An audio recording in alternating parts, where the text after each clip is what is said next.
Jo. Jo.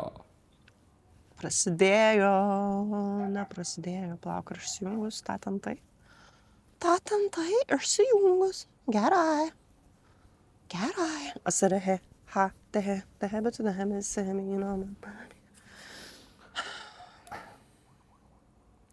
Buvau trečiadienį Spunsuose viena, labai pritrūko tavęs ir, man atrodo, Gonzalo irgi pritrūko mūsų.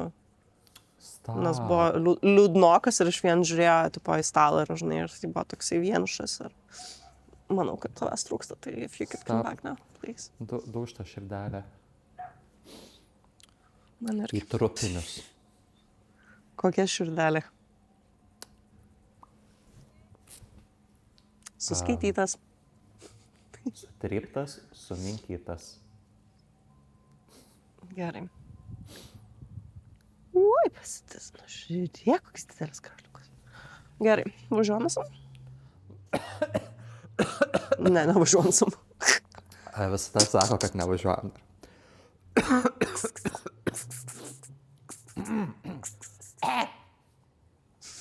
Užplako vaikas. Bonsoir. Sveiki, su jumis fermentuoti failai. Ir aš Karolis. O aš Rugilinas. Sveiki atvykę į 70 epizodą. Kas galėjo pagalvoti? Niekas. Šiaip tai susimašiau šią savaitę, kad mes daug epizodų išleidom. Žinai? Šiaip, taip, 70 epizodų. Tai yra beprotiška. Tai kiek mes, pavyzdžiui, kai pagalvoju, iš tikrųjų savo laisvo laiko atidavėm ar ne šitam projektėliui?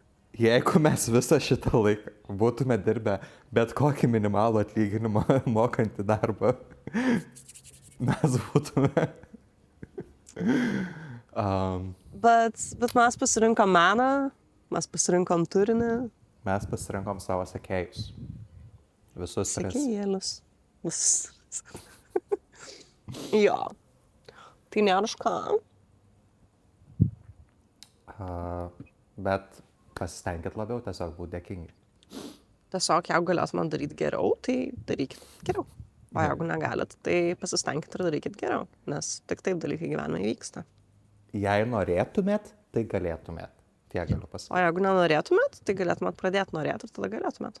Būtent. Nežinau, kodėl mes atsikėlėm ir pasirinkom smurtą šiaip. Nu, bet dienos pradžioje ačiū, kad atvykote į mūsų TED pokalbį. Mes būsime čia visą savaitę. Taip. Kitą savaitę būsime nuo tos pačios sofos. Taip sakėm ir praeitą savaitę, bet... Taip, bet dabar jau patvirtinta. Biškelį pagaidinam, nes, žinai, kad, išlaikytą paslaptį, tokią misteriją, žinai, kad, tipo, ne viskas ant lėkštutės. Išdurkę tokią padarėm, liaudiškai tariant. Tokia, juokučiai. Smagučiai juokučiai tokie tikrai. Tikrai prie bajoriuko tokie. Labai juokinga iš. Oi. Stand-upų komedija jų bijo. Manau, kai žiūrėsite šitą epizodą, jeigu žiūrėsite tą dieną, kai jis išeis, tai mes šituo metu jau būsime Godo ir darysime neapibrėžtus dalykus. Meet and greet Godo. Ir jeigu šitą epizodą Grotažymę išlaisvinkite Godo. Ir jeigu šitą epizodą žiūrit ketvirtadienio ryte, mes vis dar Godo. Ir būsime ten tikėtinai iki sakančio antradienio. Tai užsukit. Pop-up shopas mūsų. Oh my god, yes. Na, bet jeigu norit, žinai, išgirsti iš pranašo lūpų, kas yra kas, tai galimai galite ateiti Godo ir mes tam būsim. Taip. Yra didelė tikimybė. Jo. O gal ir kažkur kitur, o gal ir išdursim, kaip ir iš to išdurėm ir visai mes net ir neįsim Godo. Jo, gal mes iš vis sėdėsim. Gal eisim į kultūrą, kur šiaip neinam, nes nelabai patinka. Gal į pliusus eisim apšia. Šiaip neįsim, nes. What the fuck? Šiaip Kaune pliusas niekada nebuvau. Tai ir nereikia tam būti. Tai ir Vilniui nereikia man tam būti, bet žinai. O galbūt mes eisime tiesiog į kokią tai Karolio mėgstamiausią Dodo picą. Juokauju. Čia yra vidinis juokelis. Karolis nevalgo tos picos, gerai. Mes stovime stipriai už dalykus. Nu, žodžiu, tai paslaptis lieka paslaptim, kur mes būsim, nežinau, bet pabandykit suras mus Godo. Pasimsim su savim merčo, jeigu norit, žinai. Tiesiog, tai galite ateit ir gal turėsim, ir gal rasit mus. Čia toksai, tipo, žinai, treasure hunt. Grinai. Žodžiu, meditacija eina stipriai nuo pat pradžių. Jo, pasirašyti galėsim jom ant kūno dalykų, kažko. Dalykų. Ant kūno dalykų. Šiaip tai galima ir ištatuiruoti, jeigu norite. Savo parašus. Jo. Pasiims tatuiravimo mašinėlę ir tiesiog šausim visiems, žinai, papapa. Pop-up tattoo shop. Jo. Jo. Tai tikrai užsukit, tikrai bus smagu. Arba ne. Ar mums bus smagu, jums tai jau čia nuo jūsų pačių priklauso, kiek jūs toli galite eit, kur yra jūsų ribos. Oh my god, can't wait on. Man patinka, kad kai tu pas mane atvarai, tai mes laiką taip, žinai, patilom, taip paslapčiom, nieko nesakom, tada darom kokį tai editą, kur ten, taip, žinai, o dievai nėra ryšio, ir tada atsiduri. O jau kai aš pas tai atvažiuoju, tai 3 savaitės prieš planuojam, žinai, ir visiems, Nu, bet hei, sakykim, aš dažniau apsilankau pas tave negu tu pas mane. Čia nėra priekaištas, bet čia tiesiog toks faktinė informacija. Tai per gaunas, kad labiau planuojam tavo apsilankymą tada. Nu, taip. Tai, žinai, išdavikė šalies savos, žinai. Pasileidėlė. Jo. Žodžiu. Bet pasileidėlė dar kitų priežasčių emociškai. Žodžiu, kas? Biškai premeditavom? Ar turi kokį nors įdomų faktą šią savaitę? Iš mūsų, žinai, tam to įvadinio įdomių faktų baseiną. Šiaip tai, žinok, šitas epizodas bus įdomių faktų baseinas, tai aš tiesiog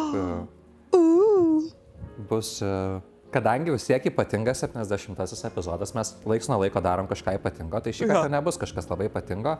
Gal labiau tas, kad čia nebus vienos istorijos, bet bus labiau 4 istorijos, kurios siesis tarpusavį ir bandžiau apibrėžti, kuriam žanrui jos labiausiai tinka. Ir aš nusprendžiau, kad žanras yra nuotolinis tikrasis nusikaltimas. Jo. Tai čia toks catfishinimas kažkoks ar kažkas? Pagyvensim, pamatysim. Čia toks, žinai, prasidėjo nuo konspiracijos realiai, bet čia tokios nėra konspiracijos, kaip tuoj pamatysim, o labiau, sakau, toksai yra nuotolinis tikrasis nusikaltimas, nes yra aukų ir gal net aukų prasme tai yra pats skaitlingiausias epizodas iš mūsų visų, bet jos nėra tokios, kad, žinai, vienas žmogus atėjo ir sleino. Tai va, tai... Tai šiandien kalbėsime apie tamsų į internetą. Šiaip tai dienos šviesos internetą labiau. Ir realiai bus sąsajų su vienu iš ankstesnių epizodų, kur irgi suprasit realiai, kai pradėsit klausyti. Duoda anoniminį Q. Jo. Tai važiuojam. Gerai. Nu, labai tu čia gražiai iš tikrųjų padarytą perėjimą. Tai kodėl ir nevažiavus?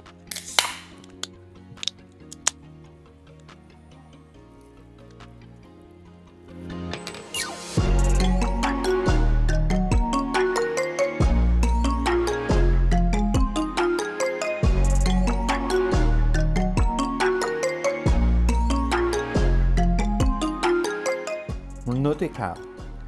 Nuvažiuoju. Tai bus, manau, kad emociškai sunku ir išklausiu šitą epizodą daugeliu žmonių, nes realiai epizodas palies kiekvieną iš mūsų tam tikrą prasme. Ne tam tikrą prasme, bet realiai palies. Būsit paliesti paklausę šitą epizodą, taip sakant. Tai ką daryti, jei tu esi žmogus, kuris sukuria produktą, kuris tiesiog net to žodžio prasme, atsiprašau, VLKK, sleina, ir tai yra žudo žmonės, ir tu turi moksliškai patvirtintą informaciją, kad jisai žudo žmonės. Tai dauguma žmonių pagalvoja, pamastę, sakytų, nu tai, sakykime, gal šitą produktą meskim į šiukšliadėžę, nes jisai akivaizdžiai nėra naudingas.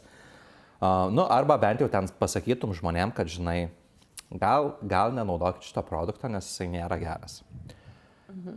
Būtų logiška, būtų žmogiška, bet taip nenutiko su nei vienu iš mūsų istorijos produktų. Tai, kas įvyko, yra kur kas labiau apskaičiuota, kur kas kantriau ir tiesą sakant, kur kas labiau neramina nei paprastas informacijos slėpimas. Nes slėpimas yra reakcija į pasekmes, tai apie ką kalbėsime šiandien yra proaktyvūs veiksmai. Tai nebuvo įmonės, kurios desperatiškai bandė nuslėpti klaidą, tai buvo įmonės, kurios pažvelgė į įrodymus, pažvelgė į problemą ir tuomet labai sąmoningai nusprendė tęsti savo veiklą, tiesiog kitur arba taip, kad mes to nepastebėtume. Tai istorija apie 4 skirtingas industrijas, 4 skirtingas taktikas ir vieną jas visas jungiančią giją, o ta gija yra tokia, kai jie nebegalėjo atvirai parduoti nuodų, jie rado kitų būdų, kaip juos įterpti į mūsų organizmą. Ir šio epizodo pabaigoje kalbėsime apie cheminės medžiagas, kurios jau dabar yra mūsų visų viduje šią akimirką, kai jūs klausot mano nuostabaus balso. Jūs niekada su tuo nesutikote, bet jos veikia jūsų organizmą dabar. Bet pradėkime nuo pradžių, kam čia tie gąsdinimai iš karto, Karolio dieve. 1953 metai. Visi, jeigu jūs vaikštot gatve, būnat ofise, parduotuviai, visi visur rūko, visur yra cigaretės. Ir jeigu šią galvojat, kad aš kalbėsiu apie cigaretės, tai ne apie tą pagrindinį dalyką, bet biškį paliesim. Tai pusė suaugusių žmonių rūko gydytojai, yra cigarečių reklamos, kur pozuoja medikai, Marlboro žmogus dar neišrastas, bet jis jau pakeliui, rūkimas yra ne tik normalu, tai siekiamybė, tai daro kiti ir sėkmingi nepriklausomi žmonės ir tabako, kaip mes žinom, kompanijos žino, kad tai žudo jų klientus. Nuo pat 4 dešimtmečio pabaigos jie žinojo, kad jų ten pačių finansuoti tyrimai nuolat pateikia tą patį atsakymą. Rūkimas sukelia plaučių vėžį. Ką mes visi jau žinom? Industrijos atsakas į tai nebuvo sustoti, jų atsakas buvo sukurti tai, kas iki šiol laikoma viena sudėtingiausių ir tvariausių dezinformacijos kampanijų verslo istorijoje. Jie finansavo savo pačių mokslininkus, jie publikavo savo pačių tyrimus, jie išrado tokį dalyką kaip tabako pramonės tyrimų komitetas, kuris skamba labai teisėtai ir nepriklausomai, bet nebuvo nei viena, nei kita, vien tam, kad specialiai sujauktų mokslinį konsensusą. Jų tikslas nebuvo paneigti ryšį tarp cigarečių ir vėžio, tikslas buvo priversti visuomenę manyti, kad mokslininkai nesutarė ir dirbtinai sukurti abejonę. Nu ir dešimtmečius tai puikiai veikia, bet tada čia istorija pasisuka kiek kitą linkmę. Iki 10-ojo dešimtmečio vakarų pasaulyje žaidimas buvo baigtas. Prasidėjo, kaip žinom, teismai, nutekėjo vidiniai dokumentai, atėjo susitarimas, masinis susitarimas su JAV valstijomis. Rinkodara nukreipta į vaikus buvo ribojama, įspėjamieji užrašai, kuriuos mes puikiai žinom ir nuotraukos, kurios dabar yra ant cigarečių pakelių. Miestuose vienas po kito įsigaliojo draudimai rūkyti viešose vietose, saugant nuo pasyvaus rūkymo. Nu ir atėjo galas laisvam cigarečių pardavinėjimui vakarų pasaulyje. Čia jie apima ir US, tai yra Jungtinės Amerikos valstijas ir Europą. Nu ir ką tada daro cigarečių pramonė? Susikrauna lagaminus ir toliau pardavinėja JAF ir Europoje, bet jie tada plečiasi globaliai. Ir jie pasiema tą savo knygelę strategijos, kur ką tik viską buvo sudėlioję, tas pačias rinkodarinės taktikas, kurios buvo uždraustos arba apribotos vakarų pasaulio šalise. Ir visa jėga jas perkelia į Afriką, Pietryčių Aziją bei Lotynų Ameriką. Ir nėra, kad čia kažkaip adaptuoja arba, kaip sakytų marketingistai, kaip aš lokalizuoja savo kažkokius tai pažiūros naujoms rinkoms. Jie tiesiog paima tas pačias taktikas, kurias uždraudė, kurios pripažintos grobuoniškomis ir panašiai. Ir jas naudoja toliau, nes teismai, kuriuose jie nuteisti, neturi galios Nigerijoje, Indonezijoje ar Zimbabvėje. Kaip viskas atrodė realybėj? Jie rėmė muzikos festivalius ir jaunimo koncertus, jie organizavo prekių ženklų renginius, kurie traukė paauglius ir dalijo nemokamas cigaretes. Prie mokyklų jie pardavinėjo pavienės cigaretes, vadinamas lūsis, palaidūnės, nes vaikas, kuris negali nusipirkti viso pačioko, gali nusipirkti vieną cigaretę. Jie labai agresyviai lobavo vyriausybės, kad šios blokuotų įspėjamosius ten tos užrašus, nuotraukas ir panašiai, šalise, kuriuose reguliavimo institucijos buvo silpnesnės ir tas lobizmas veikia. Jie statė cigarečių kioskus vaikų akių lygyje, jie leido reklamas, kurios atvirai taikėsi jaunų moterų norą būti nepriklausomomis ir moderniomis, nes lygiai tokia pati reklaminė kampanija 70-ame dešimtmetyje puikiai pasiteisino Amerikoje. Viename vidinėme Philip Morris dokumente, kuris iškilo į viešumo bylinėjimosi metu, buvo konkrečiai kalbama apie Afriką kaip apie paskutinę vietą augimui. Čia nebuvo kaip išversta Last Frontier, bet, tai tokia jau paskutinė.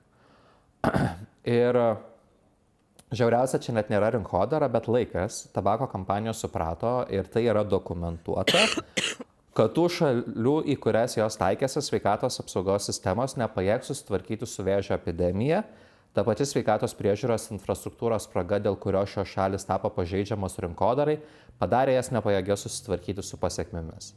Taigi, kai po 20 metų plaučio vėžio rodikliai pradėjo augti, ten nebuvo jokios valstybinės sveikatos draudimo sistemos, jokios plačiai prieinamos chemoterapijos, jokios visuomeninės sveikatos infrastruktūros pasiruošusios tai atlaikyti. Jie ne šiaip nuėjo pas pažeidžiamas populiacijas, jie ėjo pas pažeidžiamas populiacijas būtent dėl to, kad jos buvo pažeidžiamas. Tai yra elgesio nulaužimas. Jie nebegalėjo keisti elgesio vakaruose, todėl rado naują elgesį, kurį galėjo pakeisti. Bet šitą istoriją čia, Karoli, visi žino. Žinau. Važiuokim toliau. Šitą istoriją įkvėpė daug tiktokų, kuriuos paskutiniu metu mačiau. Tai kas daugiau tiktokė būna, gali būti irgi girdėta. Bet man atrodo labai verta aptarti plačiau. Tai šita istorija apie įmonę, kuri sąmoningai įsikišo į vieną fundamentaliausių biologinių procesų, kuriuos gali atlikti žmogaus kūnas. Ir kalbame apie mūsų visų labai mylimą Nestlé. O konkrečiai kalbame apie pieno mišinius. 80 dešimtmetis. Nestlé yra didžiulė, sėkminga Šveicarijos maisto pramonės įmonė ir jie nori išplėsti savo pieno mišinių verslą į besivystančias rinkas, pirmiausia, už Sahario Afriką ir Lotynų Ameriką. Maža problemėlė tokia, kad šiose bendruomenėse žindymas krūtimi yra iš esmės universalus dalykas. Tai nemokama, tai maistinga, taip visada buvo daroma ir nėra jokio kultūrinio spaudimo kažką pakeisti. Kam tau pirkti pieno mišinį, kai tavo kūnas gamina tai, ko reikia kūdikiui?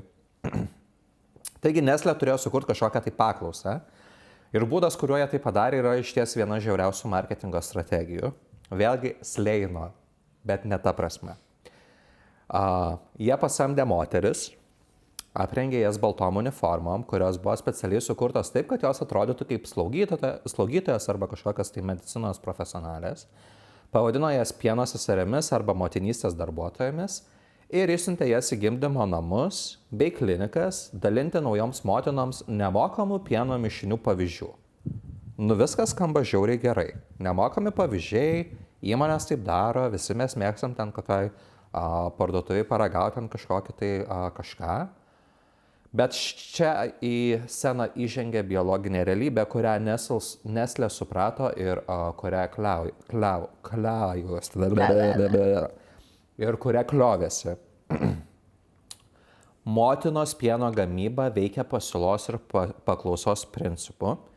Kūnas gamina pieną reaguodamas į kūdikio maitinimąsi. Jei kūdikis žinda dažnai, pieno pasiūla išlieka ir didėja. Jei kūdikis žinda rečiau, nes pavyzdžiui papildomai duodi pieno mišinio, pieno gamyba mažėja, tai grįžtamo ryšio ciklas, kurį evoliucija optimizavo labai daug tūkstančių metų.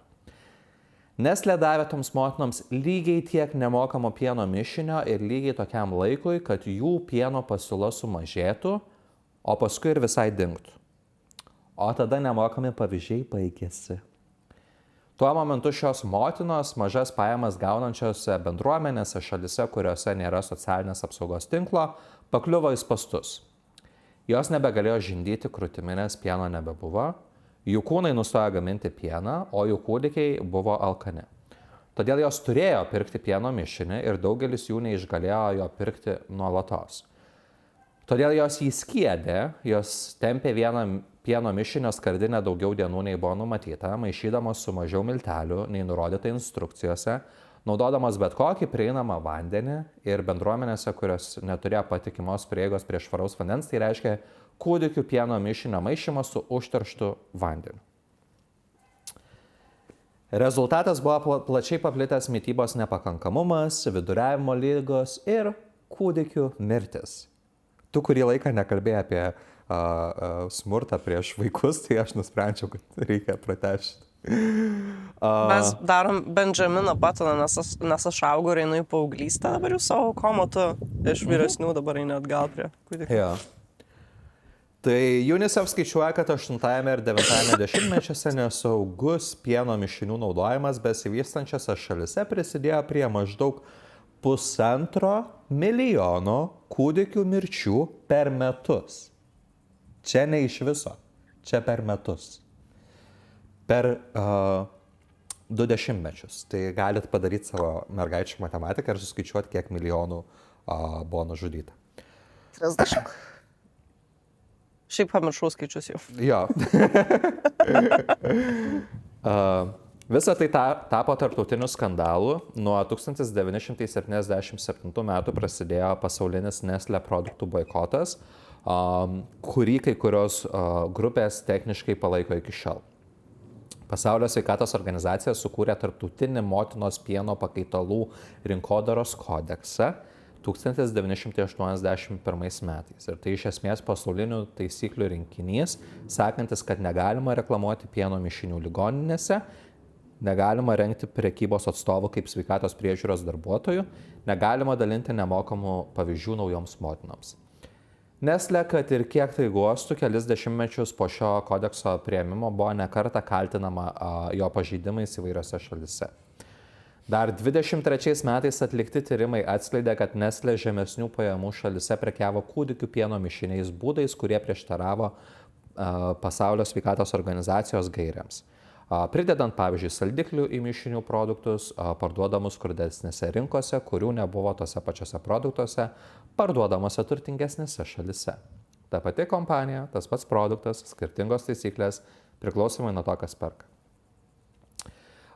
Bet prieš pereinant prie kitos istorijos, ką reikia pasiimti ir išsinešti iš jos, tai yra mechanizmas. Nestlé ne tik pardavė kažką žalingo, jie sukonstravo biologinę priklausomybę, jie panaudojo pačios motinos kūną prieš ją pačią, jie sukūrė situaciją, kurioje buvo sutrukdytas natūralus biologinis procesas, o tuomet monetizavo pačių sukurtą spragą. Tai jau nauja kategorija, ne vien grobuoniška rinkodara, bet įsikišimas į kūną. Ir kita kompanija, apie kurią kalbėsime, nuėjo dar toliau. Nes Nestlé bent jau reikėjo sutikimo. Motina turėjo priimti nemokamą pavyzdį, turėjo sumaišyti pieno mišinį ir jį sumaitinti, bet tai, ką padarė DuPont, nereikalavo jokio asmens dalyvavimo. Ir tikriausiai visi mes esame naudoję nepridegančią keptuvę ir tikrai visi turim tokią namie. O joje yra teflonas, prekės ženklas, kuris buvo išrastas 1938 metais, savotiškai netyčia vieno DuPont chemiko. Paaiškėjo, kad šito istorijai daug bus cheminių pavadinimų, tai iš karto atsiprašau, kaip aš jas tarsiu. Paaiškėjo, kad politetrafluoretilenas yra nepaprastai slidus ir atsparus karščiui.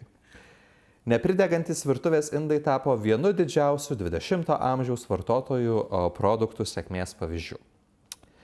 Tačiau norint tefloną gaminti pramoniniu mastu, reikėjo apdorojimo chemikalo, paviršiaus aktyviosios medžiagos, kažko, kas padėtų PTFE prisitvirtinti prie keptuvės paviršiaus. Cheminė medžiaga, kurią naudojo DuPont, buvo perfluoroktano rūgštis, PFOA. Taip pat žinoma kaip C8. Šitą naudosiu dažniausiai. C8 priklauso cheminių medžiagų šeimai, vadinamai PFAS, kas yra perfluorokilintos ir polifluorokilintos medžiagos. Prisipažink, kiek kartų repetavaisi skaityti šituos, nes panašu, kad nelabai. Tik vieną. Daryk geriau. Man atrodo, jau į pabaigą tie pavadinimai, tai viskas gerai. Tai tų medžiagų PFAS yra tūkstančiai, jos naudojamos didžiulėje įvairovėje produktų, vandeniui atspariuose drabužiuose, maisto pakuotėse, gesinimo putose, dėmėms atspariuose kilimuose, kosmetikoje. Jos naudingos, nes jos yra stabilios, jos nesuyra, jos atsparios vandeniui, aliejui ir karščiui. Ir čia atkreipčiau dėmesį, jos nesuyra. Chemijoje anglies fluoro jungtis yra viena stipriausių egzistuojančių jungčių. PFAS chemikalai yra tokie stabilus, kad aplinkoje išlieka iš esmės neribotą laiką. Jie nesuyra dirvožemyje, jie nesuyra vandenyje, jie nesuyra tavo, mano ir mūsų kūnuose. Štai kodėl jie vadinami amžinaisiais chemikalais. Ir DuPont tai žinojo ir žinojo daugiau negu tik tai. Vidiniai DuPont dokumentai, kurie iškilo į viešumą per bylinėjimuose 20-ojo amžiaus pirmajame ir antrajame dešimtmečiuose, rodo, kad įmonė turėjo įrodymų apie C8 toksiškumą mažiausiai nuo 1960-ųjų. Jie žinojo, kad jis sukelia vėžį laboratoriniams gyvūnams. Jie žinojo, kad jo randama darbuotojų dirbančių jų gamykloje Parkersburge, vakarų Virdžinijoje kraujyje. Jie žinojo, kad tų darbuotojų žmonoms dažniau gimsta kūdikiai su apsigimimais. Vienas 1981 metais darytas vidinis tyrimas atskleidė, kad 2 iš 7 vaikų gimusių su C8 dirbusioms moterims buvo nustatyti apsigimimai. Jie perkelė šias moteris iš C8 poveikio zonų, sugalvojo vidinės procedūras, aišku, joms nepasakė, ką daro šis chemikalas ir kodėl jas perkelia. Ir toliau pylė C8 į Ohajo upę.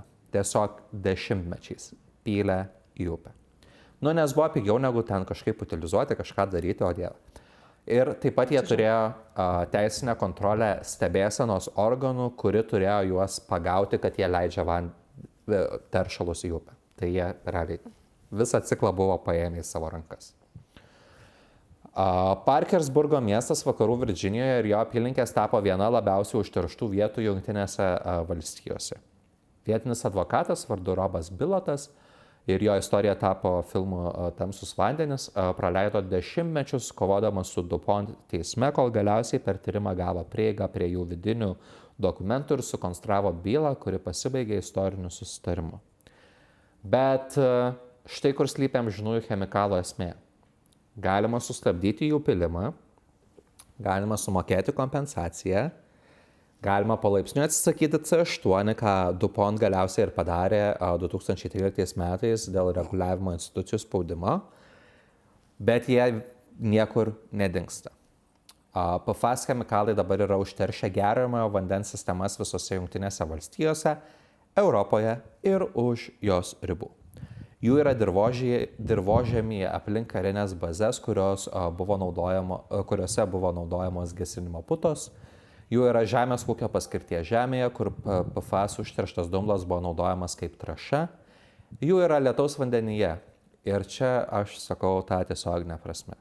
22 metais tyrimai atskleidė, kad lietaus vandenyje beveik visose žemės vietose, įskaitant tokias vietas kaip Antarktida ir Tibeto plynaukštė, PFAS lygis viršija aplinkos apsaugos agentūros nustatytas saugumo ribas.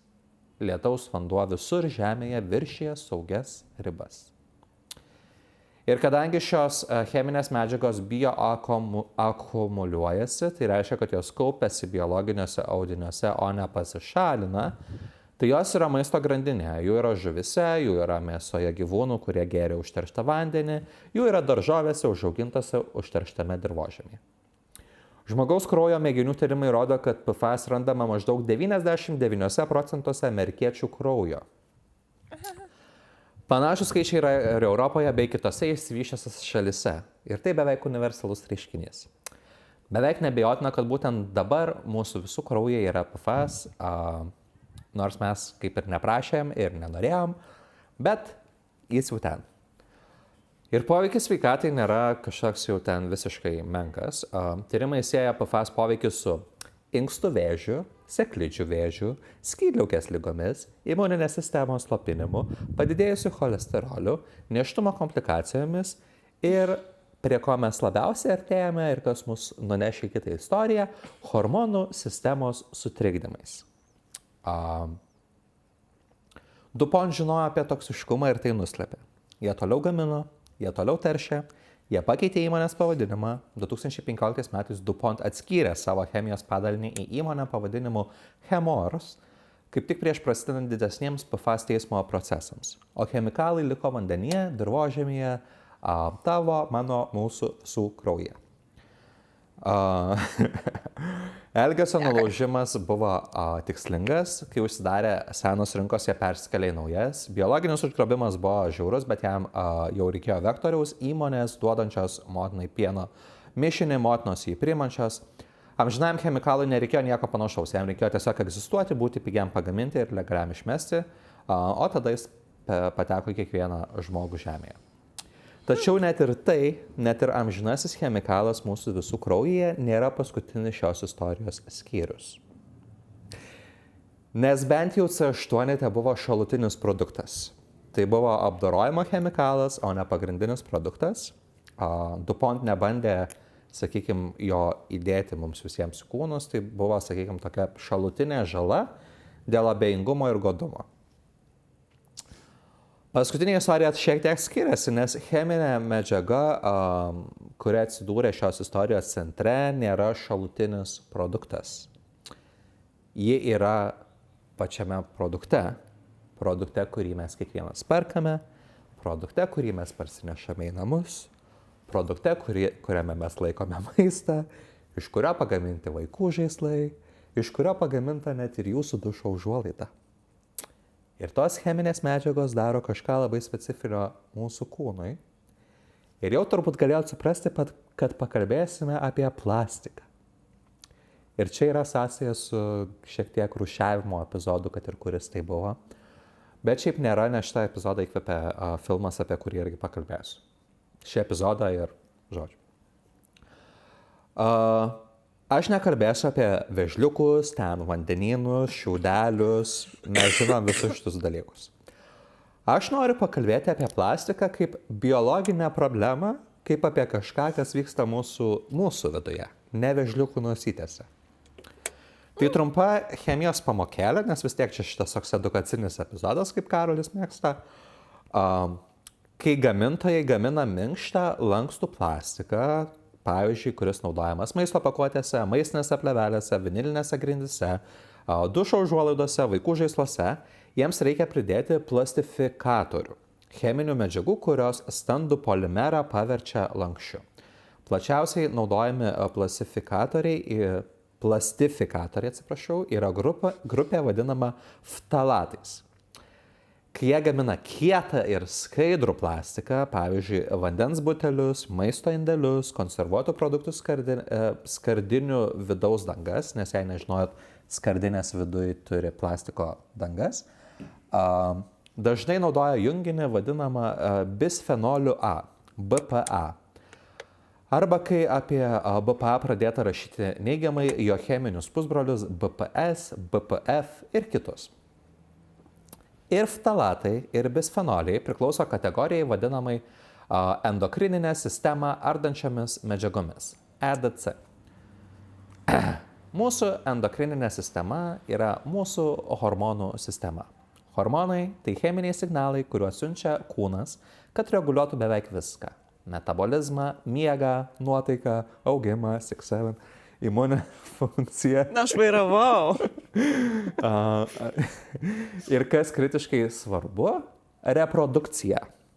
Testosteronas, estrogenas, progesteronas – tai yra Endokrininiai hormonai. Endokrininę sistemą ardančios medžiagos sutrikdo šią sistemą, kas jau pavadinime sakoma. Kai kurios iš jų imituoja hormonus, jos prisijungia prie ląstelėse esančių hormonų receptorių ir sukelia atsaką, tarsi būtų tikras hormonas. Kitos blokuoja receptorius, neleisdamos tikriesiems hormonams atlikti savo darbą, bet kuriuo atveju signalas iškraipomas. Oftalatai konkrečiai kūnui atrodo labai panašus į estrogeną, arba tiksliau tariant, jie yra antiandrogenai. Jie trikdo testosterono veiklą, jie blokuoja vyriškąjį lytinį hormoną. Plastiko pramonė išleido marias laiko ir pinigų įrodinėdama, kad dozės yra per mažos, jog turėtų reikšmės. Juk dozė daro nuodą, tiesa.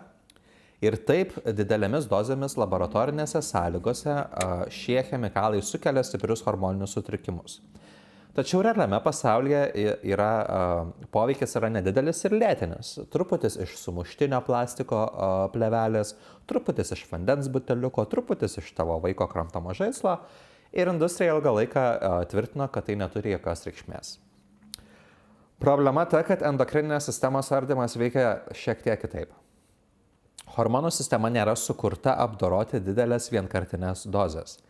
Ji pagrįsta mažyčiais, tiksliai kalibruotais signalais. Hormonas, kurio koncentracija tesiekia kelias dalis iš trilijono, gali turėti reikšmingą fiziologinį poveikį. Tai reiškia, kad endokrininę sistemą ardančios medžiagos nesilaiko normalių toksikologinių dozė atsakas kreivių. Maža dozė kartais gali turėti didesnį poveikį nei didelė, dėl to, kaip jie sąveikauja su grįžtamo ryšio ciklais. Tai viena iš priežasčių, kodėl reguliavimo sistemos sukurtos tradiciniams toksinams, kur didesnis poveikis tiesiškai reiškia didesnę žalę, nuolatos nesugeba adekvačiai suvaldyti endokrininę sistemą ardančių medžiagų. Ir čia paliekam teoriją, pereikim labiau prie praktikos, nežinau, kad niekam neįdomu, bet reikia. Į sceną įžengė tokia daktarė Shanna Swan. Ji visą savo karjerą skyrė dokumentavimui to, ką šios cheminės medžiagos iš tikrųjų daro žmonių populiacijoms. Ji yra aplinkos ir reprodukcinės sistemos epidemiologė, tai reiškia, kad ji tyria, kaip aplinkos chemikalai veikia reprodukciją didelėse populiacijose per ilgą laiką. 2017 metais jos atlikta metaanalizė, tai buvo apimanti 185 tyrimus ir apėmė beveik 43 tūkstančius vyrų, parodė, kad vyrų iš Šiaurės Amerikos, Europos, Australijos ir Naujosios Zelandijos spermatozoidų skaičius nuo 1973 iki 2011 metų sumažėjo 59 procentais. 59 procentais per mažiau nei 40 mečius ir šis mažėjimas nesistabilizuojasi, tendencijos kreivė ir toliau sminga žemyn. Skaičių gali būti sunku pilnai suvokti. Žmonijos spermatozoidų skaičius sumažėjo per vienos kartos gyvenimo trukmę. Ir tai vyko ne kažkokiose zonose izoliuotose, tai vyko keliose žemynuose vienu metu vyrams neturintiems jokių akivaizdžių vaisingumo problemų. Tai darė kažkas, kas slypi aplinkoje, kažkas, kas tapo visur esančių būtent tais dešimtmečiais, kuriuos apima duomenys. Plastiko gamyba masiškai išaugo 6 ir 7 dešimtmečiuose, ftalatai į plastikus pramoniniu mastu pradėti dėti nuo 6 dešimtmečio, BPA pradėtas naudoti 7 dešimtmetyje, laiko juostos sutampa. Swan tyrimai ir dešimčių kitų šioje srityje dirbančių mokslininkų tyrimai rodo, kad pagrindinis veiksnys yra endokrininę sistemą ardančių medžiagų poveikis. Chemikalai yra mūsų maisto pakuotėse, mūsų asmens higienos priemonėse, mūsų balduose, mūsų drabužiuose, mūsų dulkėse. Tai nėra izoliuotas poveikis, kurį gali atsekti iki vieno piktovalio veikėjo ar vieno blogo sprendimo. Jis tiesiog yra visur. 26 kovo pasirodžiusiame Netflix dokumentinėme filme Plastiko detoksas arba detoksikacija remiasi Swan tyrimais ir parodoma, kaip tai atrodo realių žmonių gyvenimuose. Tai šitas filmas ir įkvėpė šitą epizodą ir šiaip rekomenduoju, tikrai geras filmas. Filme sekamos 6 poros, kenčiančios nuo nepaaiškinamo nevaisingumo.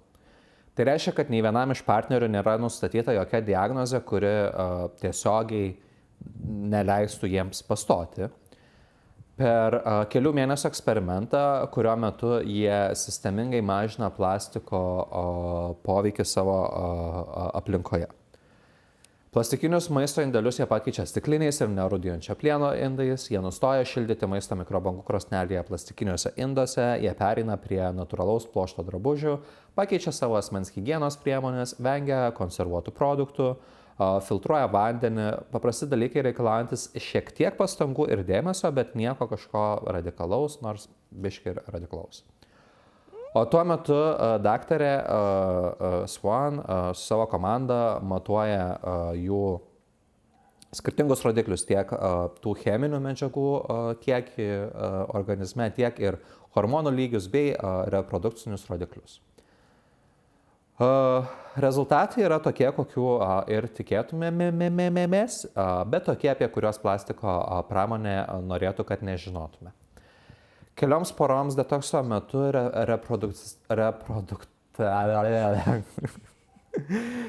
reprodukcinės sveikatos rodikliai išmatuojamai pagerėjo. Kai kurioms iš jų pavyko pastoti ir susilaukti vaikų po, pavyzdžiui, 10 metų nesėkmingo bandymo. Viso šį bandė, man atrodo, beveik visos poros bandė po bent jau kelis metus, tai nėra, kad ten pusę metų. Vėlgi svarbu pabrėžti, imties dydis yra mažas, 6 poros nėra kažkoks didelis klinikinis tyrimas, dokumentinis filmas nėra recenzuotas mokslinis kažkoks dalykas ir pati Swan pati pasako tai turbūt beveik pačioj pradžioj epizodo filmo. Bet tai iliustruoja tai, ką patvirtina recenzuojamas mokslas. Kūnas gali pašalinti šias cheminės medžiagas greičiau nei amžinuosius chemikalus tokius kaip PFAS. Jos nėra tokios pačios nuolatinės, o tai reiškia, kad sumažinus poveikį galima sumažinti ir krūvį organizmui. O tai reiškia, kad šiuo atveju galime iš tikrųjų kažką padaryti. Bet noriu sugrįžti prie platesnio vaizdo, nes mikroplastiko istorija susijungia su viskuo, apie ką jau kalbėjome. Antroji didžiojo tabako banga į Afriką buvo sąmoninga. Kažkas nusprendė paimti uždraustą strategiją ir rasti jai naują rinką, gali besti pirštu į konkretų sprendimą, susitikimą, strateginį dokumentą. Nestle pieno mišinių kampanija buvo sąmoninga, netikros slaugytojos, pavyzdžiai, visa kita. Tai reikalavo planavimo, kažkas sėdėjo ir tai patvirtino. Kažkoks tai C lygio vadovas. DuPont C8 išpilimas buvo sąmoningas, jie turėjo vidinius tyrimus, jie priėmė aktyvų sprendimą tęsti. Tačiau mikroplastiko istorija tam tikra prasme yra dar tamsesnė už jas visas. Nes jai nereikėjo sąmoningo sprendimo ką nors nuodyti, jai tiesiog reikėjo, kad globali gamybos ir vartojimo sistema toliau augtų be jokios kontrolės, niekam neprisiemant atsakomybės už suminį poveikį. Plastiko gamintojai nesėdėjo kambaryje ir nenusprendė sumažinti pasaulinio spermatozoidų skaičiaus. Bet vėliausiai iki 10-ojo dešimtmečio jie jau žinojo, kad ftalatai ardo endokrininę sistemą, jie finansavo tyrimus skirtus sumenkinti tuos atradimus, jie lobavo prieš reguliavimą, jie padavė į teismą mokslininkus, kurių tyrimai kėlė grėsmę jo verslui ir jie toliau gamino. Funkcionaliai tai yra tas pats sprendimas, tik su geresne galimybė apsimesti, jog nieko nežinojo. Noriu žengti žingsnį atgal ir pažvelgti į tai, ką mes aptarėm į visumą. Tabakas užspeistas į kampą pajudėjo horizontaliai, rado naują populiaciją, kuri negalėjo apsiginti, Nestle nuėjo giliau, įsibrovė į kūną, DuPont nuėjo dar toliau, įsibrovė į viso pasaulio aplinką ir kūnus, o plastikas yra kulminacija, kuri yra visur, neišvengiama, tarša yra globali ir demokratiška.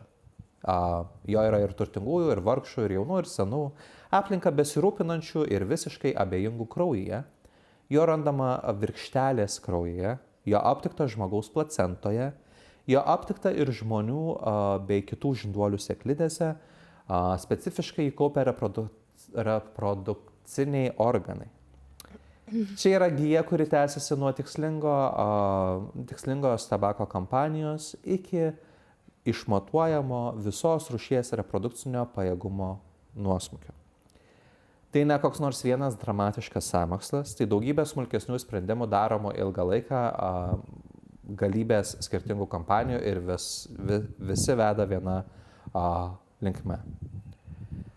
Ir ką daryti, visko neišspręsim, visko neuždrausim, bet ką parodė pozityvaus filmas, tai kad gali apsivalyti, susimažinti tą cheminių medžiagų lygį. Kai kuriais atvejais poroms tikrai net dar ir dokumentikos metu pavyko susilaukti vaikų. Viena pora jau turėtų būti pasigimdžius, man atrodo, balandį turėjo gimdyti, bet dokumentikos išleidimo metu dar laukėsi. Ir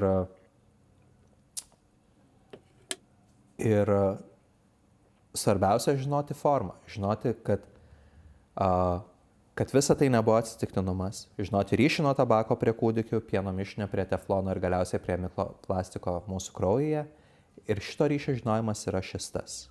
Ir nuo to žinojimo viskas ir prasideda. Tai atėjau į pabaigą pradėdamas rengti.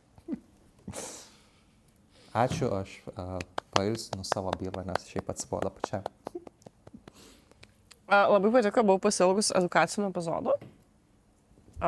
Turiu labai daug komentarų, bet kadangi neužsirašiau nei vieną, tai nežinau, ar pamiršiu. Pirmas dalykas, ką noriu pasakyti, tai tikrai labai patiko, tikrai labai įdomu, bet tai yra blogiausiai įmanoma tema, kokią tu galėjai išsirinkti man sakyti, nes žinai, kai aš hipochondrikė ir visą laiką galvoju apie 70 skirtingų vėžių, kuriais sergu. Tai visas šitas epizodas buvo tiesiog fearmonging, žinai. Jo. Tipo, aš, ta prasme, čia paskutinis mano alus, žinai. Žinai, ką turiu galvoje. Ta prasme, aš negalėsiu skristi lėktuvu, nes lėktuvas iš plastiko gal, žinai. Tipo, bet labai patiko. Aš suprantu, bet jeigu tai paguos, tai mes visi turim tas pačias rizikas, žinai. Ne, tai jo. Žodžiu. Ne, labai patiko. Pirmas dalykas, žinau realiai tik apie šitą Philip Morris, ta prasme, apie cizas. Yeah. Apie Nestlé, ką aš noriu pasakyti apie Nestlé. Apie Nestlé gal nieko nenorėjau pasakyti. Apie paskutinius du daugiausia noriu pasakyti. Pirmas dalykas, tai man labai patiko, kad kai darė tos tyrimus apie vaikus, kurie gimė moterim, kurios dirbo ten netoli to teflono ar whatever, tai patiko, kad tas atskaitinis, žinai, numeris buvo pasirinktas ne kaip paprastai 1 ar ten 2 iš 10, bet 2 iš 7. Ta prasme, kodėl 7 buvo atskaitos 7, kodėl 7 buvo atskaitos taškas, žinai, tipo tas. Tai šitas kvestionuotina. Norėčiau, kad daugiau man papasakotum apie. Tiesiog taip, pagrindimą. Proporcijos tiesiog taip susideda, nes 2 iš 7 nėra 3 iš 10, man atrodo. Ne, bet vis tiek. Tai tiesiog gražiausiai galima pasakyti skaičių, nesakant 3 kablis kažkiek vaiko iš 10, žinai. Tai čia labiau ar tiesiog buvo 7 vaikai iš viso? Ne, vaikų buvo daugiau. Tada gerai, kitas dalykas, tu kalbėjai apie tamsus vandenis, ar kaip ten tas filmas vadinasi, ir apie tavo žodžiais, tipo, ne verbatim, bet legendinę teismo bylą. Tai apie, ta prasme, koks buvo nuosprendis, kodėl jinai legendinė, papasakok daugiau. Ten ne legendinė kažkaip, bet jo, esmė, kad visų šitų medžiagų galiausiai uždraudimas ir pakeitimas mažiau toksiškomis aplinkomis. Tai čia yra didžiausias tos bylos, sakykime, legendiškumas ar whatever. Tai užtruko, prireikė spaudimo ir panašiai. Daug tam teisininkų, jau neatsimenu, Robas ar koks ten reikėjo sugaišti laiko ant to, daug apsigimusių vaikų turėjo gimti, bet galiausiai dienos pabaigoje tai šiek tiek pagerino situaciją. Sumažino taršos paleidimą, kas nėra vėlgi sprendimas, bet tai yra geriau negu tęsti taršą. O tai čia buvo tipo tas class action? Lawsuit, kad žmonės pasijė ir tada jisai padavė šituos dyponai teismą? Nežinau tikslių detalių, bet man atrodo, kad ne, kad jis labiau iniciavo. Jis pats gyveno tenai ir man atrodo, kad čia jis pats turėjo jautieną ir labiau buvo. Tai, kaip suprantu, bylos eigoje vėliau prisidėjo tie patys, žinai, žmonių istorijos ir ten keisai ir visa kita, bet iniciacija, man atrodo, buvo jo. įdomiai. Domina.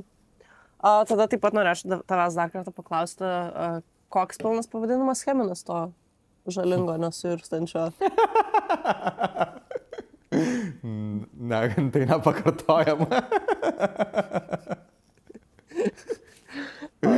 Gerai. Sorry, čia mano sąmonė.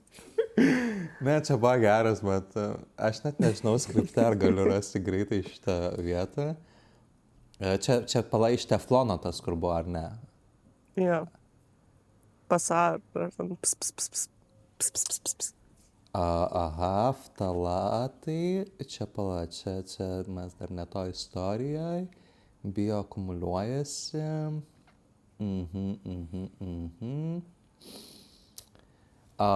Politetrafluoretilenas. O, nu žiūrėk, šį kartą gerai ištarti, pasipraktikuoti reikėjo. Gerai, ačiū. Ir tada paskutinė istorija. Tai čia tokie labiau pastebėjimai, bet galbūt ir paklausimai tau. Tai tu man sakai, kad priežastis, kodėl mes turim tiek daug fanboyų, yra,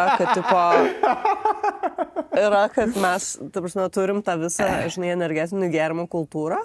Pavyzdžiui, ir jie iš vien bičina tas, žinai, tipo skarbės, kurios Monsterio, kurios yra padengtas ant plastiko iš vidaus, ir dėl to mes išsiauginam fanboyų kartą. Todėl mes turim fanboyų epidemiją. Jo. Turiu dabar jautieną su savo tėvais, nes akivaizdžiai, nes ar dėl to, ta prasme, ar aš turiu Adomo obuolį dėl to, kad mano tėvai buvo apsinuodiję plastiku? Tipo, ar čia irgi yra galima įtaka? Įtaka yra galima, sakykime, laikotarpį žiūrint, taip tai galėtų būti stapimas. Bet, ne, bet šiaip čia vėlgi bus mano tas, žinai, susijungia mano domėjimasis sritis.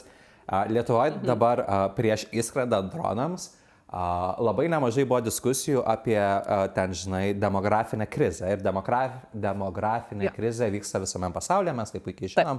Ten Japonija, ten robotus ar ne robotus kažkokius ten kažką daro, kažkokius duoda lėles kūdikius, kad ten pripratinti ir whatever.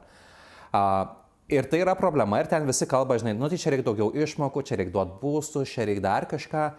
Ir aš nesakau, kad problema yra tame, kad poros negali susilaukti vaikų, bet aš niekur negirdėjau diskusijose, kalbant apie tai, kad o tai gal yra norinčių, bet negalinčių, žinai?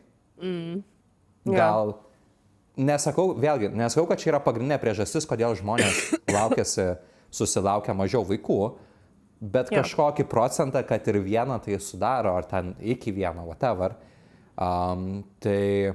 Tai čia va taip viskas susidėjo į vieną, kur dar pamačiau tą dokumentiką ir taip kažkaip galvoju, čia labai aktualus dalykas pašnekėti šiuo metu, kai mes visi kalbam apie šitą visą demografinę krizę. Jo, čia geras taškas, aš irgi šiandien kažkur išklydau ir biškai kritau į skylę ir tada labai daug skaičiau. Ir jo, visas naratyvas tai yra, kad, o tai kaip jums atrodo, kodėl yra krizė, jeigu žmonės nenori vaikų, bet jo, nieks neužsiminė, kad o kas apie žmonės, kurie negali turėti vaikų. Jo, nu ten biškai kartais pakalba apie ten dirbtinio apvaisinimo, ten kažkokią pagalbą ar whatever, kad ten kažką pafinansuoti, žinai, ar panašiai. Bet galbūt kai kuriais atvejais nereikia pafinansuoti dirbtinio apvaisinimo, reikia pafinansuoti visų produktų pakeitimą į sakykime, kitus. Nes aš gal ne taip labai įsiplečiau apie filmą, bet filmo esmė buvo tokia, kad yra 6 poros, ateina ta daktarė, padaro tyrimus ir, kaip sakiau, pamatuoja tiek tos plastiko ten, BPA ir tą kitą, tiek pamatuoja ten spermatozoidų kiekį, dar ten kažką gal. Ir tada pasikalba su jais ir pakeičia daugelį, žinai, kasdienių dalykų iš plastikinių į neplastikinius alternatyvas. Nu ir jie ten tokiu biški, žinai, vos ne vloginimo stilium, kur patys filmuojasi, nėra, kad visą laiką komanda pas juos ten gyvena. Ir jie, žodžiu, keičia. Ir tada, man atrodo, visas eksperimentas šiaip gal 6 mėnesius truko. Po 3 mėnesių jie vėl daro tyrimus ir ne visų porų vėlgi tyrimai buvo, kad viskas ten pagerėjo. Buvo viena, kur, man atrodo, labai stipriai išaugo viskas, užterštumas. Bet visų porų šiek tiek pagerėjo. Viena pora, sadly, nu čia vėlgi aš pamiršau pasakyti, kad spoilinu filmą, Viena pora turėjo miscarriage, persleidimą, nors man atrodo paskui jie gal net susilaukė vaiko, bet net sure ar ta pora. Ir tada dar praėjo dar 3 mėnesiai ir vėlgi nėra, kad visų ten vienodai, bet bendra tendencija, kad visi rodikliai pagerėjo ten, ar jie turi į viršų ar į apačią pagerėti, išaugo spermatozoidų kiekis ir pavyzdžiui išaugo gana stipriai, aš dabar nepasakysiu ten tikslių skaičių, bet man atrodo žemiau negu kem procentų ar ten kem keli procentai skaitoma, kad tipo, jau ten nelabai, žinai, kažkas gali įvykti, jeigu mažiau negu 40 procentų tų ten, nežinau, aktyvių ar whatever. Tai nemažai turėjo šitą ir išaugo iki, pavyzdžiui, ten, man atrodo, 7 ar 8 procentų, kas yra labai stiprus augimas. Šiandien, man atrodo, gal tik vieno šių atveju. Bet įdomu tas, kad, man tai buvo nauja negirdėta, nors šita tema, kaip žinia, man artima ir aš mėgstu pasidomėti, bet nežinojau, kad taip veikia plastikas ir kad galima išsivalyti tiesiog pusmetį pasistengus atsiriboti nuo plastiko. Jo, čia va geroji dienos naujiena, tai kad žiauriai greitai, aš galvau, tipo, jo, turbūt gali, bet tai ten užtruks, žinai, metus, kaip nuo visą kitą prasivalytų, tai čia per 6 mėnesius, tai kaip ir optimistiška, ar ne? Jo, tai kaip ir tu sakei pradžioje aptarimą, kad šitas epizodas ten labai daug duoda peno galvoti apie visus vėžius, kuriuos tu šiuo metu galėtum turėti. Bet kartu kažkas pozityvaus yra dienos pabaigoje. Tikrai kažką ir paėmėjai, bet ir kažką ir davėjai. Jo. Paskutinis dalykas, prisiminiau apie Nestlės istoriją, kur sakiau, kad nieko neturiu pasakyti. Vienintelis dalykas, kurį turiu pasakyti, tai kad, kiek tu dabar daug žinai apie žindymą. Daugiau negu aš, nes aš, pavyzdžiui, nežinau, kad kaip ten, žinai, koreliuoja paklausa ir pasiūla. Tai džiugina, kad apšvietą padarai ir savo ir kitiems. Ja. Būna visokių atvejų, būna, kad tiesiog ten moteriams nesigamina tas pienas, bet, tai žinau. Bet pagrindė veikia tokiu principu ir šitą istoriją, kaip sakiau, jin atėjo iš TikTokų, aš kelis TikTokus mačiau pastaruoju metu apie šitą istoriją ir juos įsaugau ir nežinau, ką man su jais daryti, kaip ir žinau, kad norėčiau podcastui panaudoti, bet galvoju, kokia čia tema, žinai. Bet tada atsirado plastikas, viskas susijungė, žodžiu. Bet šita istorija šiaip yra, aš ją sužinau, nežinau, pastarą mėnesį, man tai yra, mes žinom, kad marketingas su rūkymu, ten su kažkuo, žinai, daro blogus dalykus, bet man šitas kol kas turbūt yra, jeigu matuotume blogio skaliai, tai aukščiausiai. Tipo, rūkymas vis tiek tu turi pats irgi norėti rūkyti. Tai tau duoda, dabar jau ten duoda, sakykime, informaciją, kad tai vėžys ir visa kita. Tuo metu, kai rūkymas buvo ten toj visoje savo aukso amžium, tai ten visi sakė, kad rūkymas yra žiauriai gerai ir tu esi žiauriai kietas, jeigu tu rūkai. Bet tu vis tiek turėjai pats rūkyti. Tu, ta prasme, tu galėjai rūkyti, tu galėjai mest rūkyti. Taip tai jau paveikdavo, žodžiu. Bet tai yra toks biškis sąmoningas. O čia ateina, duoda tau nemokamai, bet tiek, kad tavo organizmas, čia yra man aukščiausias lygis, ta prasme.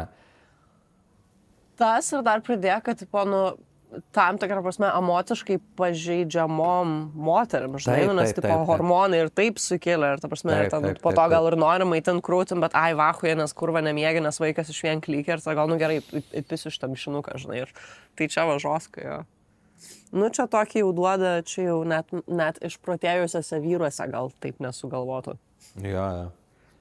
Ir čia sakau, kaip minėjau pradžioje, šitos visos istorijos, šitas epizodas turbūt yra skaitlingiausias savo mirtimis, nes jų suskaičiuoti iki galo yra neįmanoma, bet tikrai mes esame... Tai kūdikių kiek mirė? Milijonuose, mes esame milijonuose, gal net 10 milijonų, gal net ne visi mirė šiuo metu, kurie mirs nuo šitame epizode aptartų dalykų. Arba netgi, sakykime, kiek yra negimusių vaikų, nes jie dėl plastiko negali būti susilaukti. Tai čia yra milijonai žmonių.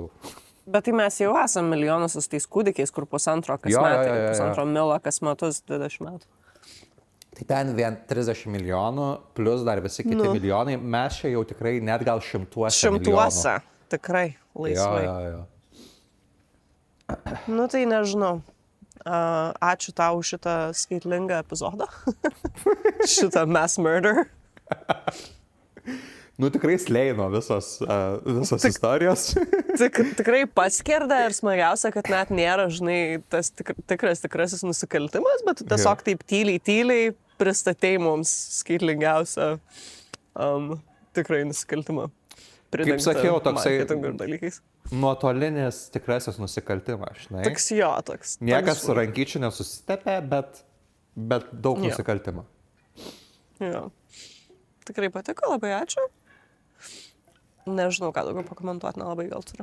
Tai ir nereikia, nes jau matau, kad čia kokią valandą tikrai vyksta epizodas, tai užtenka, kiek gali. Kalis jau pavargo, jūs nebenori su jums kalbėti. Aš noriu su jumis kalbėti mūsų Patreon'e daug. Ir aš tiesiog nenoriu nieko jums sakyti, bet mes Patreon'e turim tokį dalyką, kad mes metam taro kortą savo Patreon'ams. Ir kaip tik šitas epizodas bus, kur mes mesim taro kortas birželio mėnesiui. Birželio, sorry. Jo. Tai bet čia nėra aukščiausias tyras, kur nelabai kas yra. O ne Putinas, nežinau, gal ir aukščiausias, bet koks skirtumas. Kortų gal ir neišmesim, bet visą laiką Patreoną galite komentuoti ir klausti klausimų po tuo žemiausio lygio turiniu ir mes tada jums gal padarysim papildomą žemiausio lygio turinį, kur mes atsakinėsim jūsų klausimus per taro kortas arba per savo dvasinius verlius, ar per virgulės, ar per žvakes, ar per kavos tirščius, alaus putas, per Karolio nuotaikų prizmę, žodžiu, per ką tik tai ne.